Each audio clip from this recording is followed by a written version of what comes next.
Fatwa pengharaman Syiah pada tahun 2014. Antara sebabnya ialah akidah imamah dengan nas. Padahal akidah itu wujud dan wajib dalam akidah Ahlus Sunnah wal Jamaah. Tidakkah fatwa ini berasaskan kejahilan dan tidak meletakkan sesuatu pada tempatnya? Dalam kitab Al-Muhalla, ada satu chapter pengarang yang menulis Kitabul Imamah. Datuk Badaruddin, sila ambil kitab ini dan baca baik-baik. La yahillu li muslimin an yabita lailataini laisa fi unuqihi imamin bai'atun. Tak boleh bagi seorang Muslim bermalam selama 2 malam tanpa membaiat seorang imam.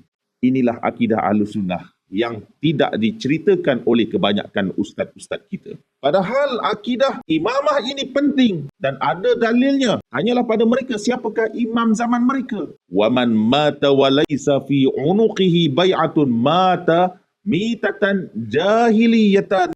Dan barang siapa yang mati dalam keadaan tidak berbaiat, tidak berjanji setia, maka ia mati dalam keadaan jahiliah. Ini yang kita takut sekarang ini. Walaupun dia solat, puasa, haji, tapi mati dalam keadaan ketiadaan imam, maka matinya itu mati jahiliah. Imam ini bukan Al-Quran ya. Al-Quran itu kitab. Mana ada orang yang beri baiat kepada Al-Quran? Dalam kitab Al-Fatawa Al-Hindiyah, man ankara imamata Abi Bakrin fahuwa kafirun. Barang siapa yang mengingkari imamah Abu Bakar, ia kafir. Tapi mana dalil kekafiran orang yang tidak percaya? Ia orang yang ingkar kepada imamah Abu Bakar. Mana ayat Al-Quran yang menyatakan demikian? Mana hadis Nabi yang menyatakan demikian? Yang mempertikaikan akidah imamah, sila jawab. Apakah hukum para sahabat Nabi yang enggan memberikan bai'ah kepada Abu Bakar? Ramai yang tertipu, kononnya para sahabat Nabi memberikan bai'ah kepada Abu Bakar. Akan tetapi sebaliknya dalam kitab-kitab Ahlussunnah seperti Al-Iqdul Farid karya Ahmad bin Muhammad bin Abdul Rabbah, beliau menulis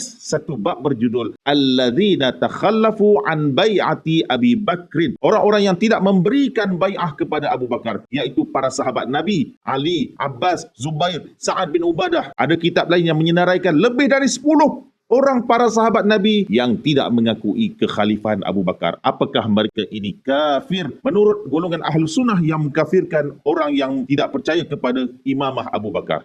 Saya tinggalkan persoalan ini di sini. Namun dalam video kali ini, alhamdulillah saya telah buktikan dan sabitkan bahawa imamah ada dalilnya dan wujud dalam akidah Ahlus Sunnah wal Jamaah.